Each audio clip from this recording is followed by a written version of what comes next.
Brought to you by Agilus Diagnostics.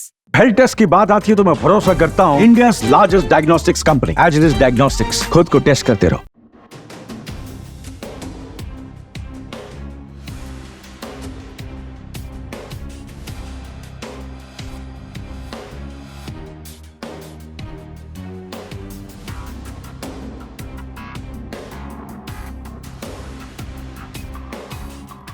Maharashtra में विधानसभा चुनाव है और हाल ही में महाराष्ट्र के डिप्टी सीएम देवेंद्र फडणवीस ने राहुल गांधी की रैली के बाद दावा करते हुए आरोप लगाया था कि राहुल गांधी संविधान के जिस लाल किताब को लेकर भाषण देते हैं वो लाल किताब कोरा कागज है, मतलब खाली पन्ना और कुछ नहीं।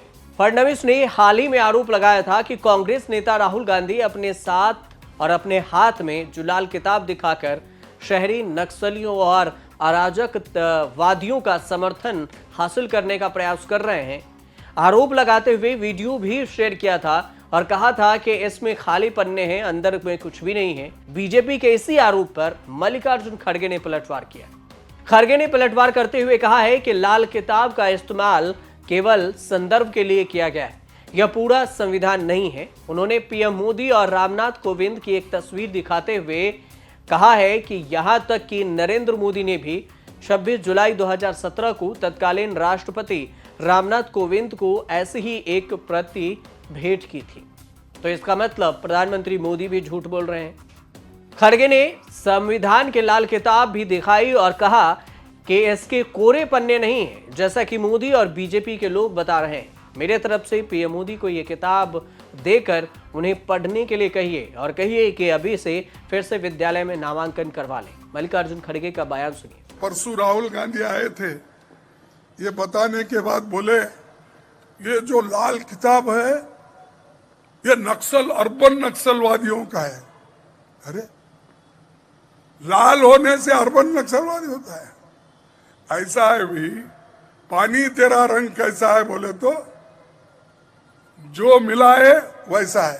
अगर उसमें लाल मिलाओ लाल हो जाता पानी, आप हरा रंग मिलाओ हरा होता है, पीला मिलाओ पीला होता है।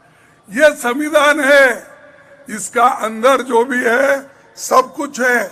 उन्होंने क्या बोला कि राहुल गांधी जो बताते हैं वो ब्लैंक पेपर्स है, अंदर क्या बोलते उसको, खाली कोरे कागज। देखो इसको पढ़ो, अगर कहीं है तो नितिन रावत साहब एक कॉपी उनको भेजो ताकि मालूम होने दो कि ये रेड बुक जो भी छोटा हैंडबुक बना है ये वकील वो अपने पास रखते हैं, पार्लियामेंट में भी सब लोग रखते हैं साथ में।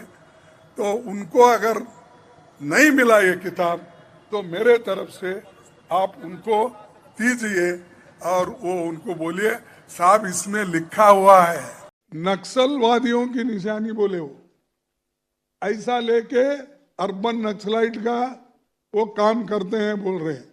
तो मैं मोदी जी साहब को पूछता हूं 26 जुलाई 2017 को Kovind had become president a day, उस वक्त आपने ही ये दिखाया है। देखिए, आप देखिए,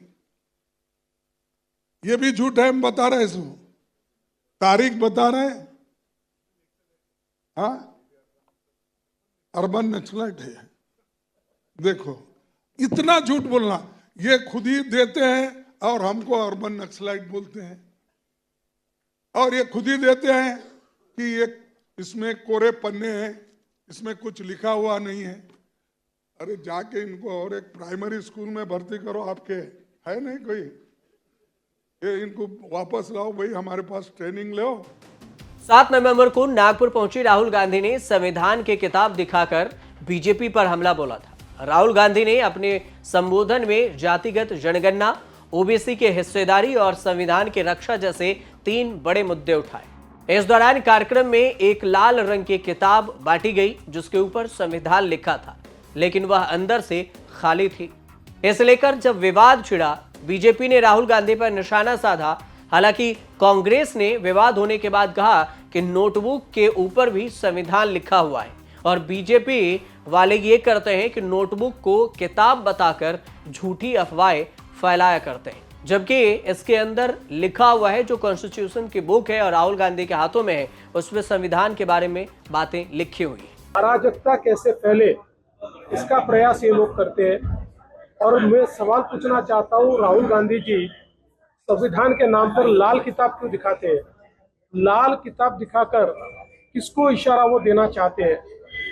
संविधान का तो हम सम्मान ही करते हैं और मैं ऐसा मानता हूँ कि उनके मन में संविधान के पीछे छुपकर और भारत जोड़ो के पीछे छुपकर ये जो अल्ट्रा लेफ्टिस्ट विचारों के लोग हैं, इनके विचारों को लोगों में पहुंचाने का एक प्रयास ये लगातार वो कर रहे हैं। इसके बाद जयराम रमेश ने भी प्रधानमंत्री मोदी और अमित शाह के साथ लाल किताब की तस्वीरें शेयर करते हुए ट्वीट किया और लिखा कि देवेंद्र फडणवीस हताश हो रहे हैं। उन्होंने राहुल गांधी पर तथाकथित शहरी नक्सलियों के समर्थन लेने के लिए लाल किताब दिखाने का आरोप लगाया। जिस किताब को लेकर आपत्ति जता रहे हैं वो भारत का संविधान है, जिसके मुख्य शिल्पकार हैं डॉक्टर बाबा साहब आम्बेडकर। यह भारत का वही संविधान है जिसे मनुस्मृति से प्रेरित न बताकर आरएसएस ने नवंबर 1949 में हमला किया था। यह भारत का वही संविधान है जिसे नॉन बायोलॉजिकल प्रधानमंत्री बदलना चाहते हैं। यहां तक कि लाल किताब का सवाल है तो फडणवीस को पता होना चाहिए कि इसमें भारत में कानून के क्षेत्र में सबसे प्रतिष्ठित व्यक्तित्व में से एक के वेणुगोपाल की प्रस्तावना है, जो 2017 से 2022 के दौरान भारत अटॉर्नी जनरल रहे थे। इससे पहले नॉन बायोलॉजिकल प्रधानमंत्री और स्वयंभू चाणक्य को भी ये लाल किताब दिया गया है। जहां तक कि शहरी नक्सली का सवाल है तो केंद्रीय गृह मंत्री ने 9 फरवरी 2022 और 11 मार्च 2020 को संसद को बताया है कि भारत सरकार इस शब्द का इस्तेमाल नहीं करती है। फडणवीस को पहले सोचना चाहिए और उसके बाद बोलना चाहिए। ये जयराम रमेश ने सोशल मीडिया पोस्ट करते हुए देवेंद्र फडणवीस को हिदायत दी और सबक सिखाया। बीजेपी को महाविकास आघाड़ी के नेता समेत विपक्ष के नेताओं का दावा है कि जिस लाल किताब को अर्बन नक्सली से जोड़ रहे हैं, वही किताब को मोदी शाह ने रामनाथ कोविंद को 2017 में गिफ्ट दिया था। अब इसी को लेकर विवाद है। आपको यह भी बता दें कि 2024 में हुए लोकसभा चुनाव से पहले कांग्रेस बीजेपी को संविधान के मुद्दे पर घेरती रही है। कांग्रेस तब आरोप लगा चुकी है कि बीजेपी अगर सत्ता में आई तो 400 सीटें आई तो संविधान बदल देगी। बावजूद इसके बाद में बीजेपी गठबंधन सहयोगियों से उन्होंने तीसरी बार सरकार बना ली और तीसरी बार सत्ता में बीजेपी है। लेकिन कांग्रेस ने इस मुद्दे को अब तक नहीं छोड़ा है और इसे कई रैलियों में उठा चुके हैं। खासकर राहुल गांधी संविधान की जो लाल किताब है इसकी कॉपी लेकर मंच पर दिखते हैं और हर बार जब भाषण देते तो इसे जरूर दिखाते हैं।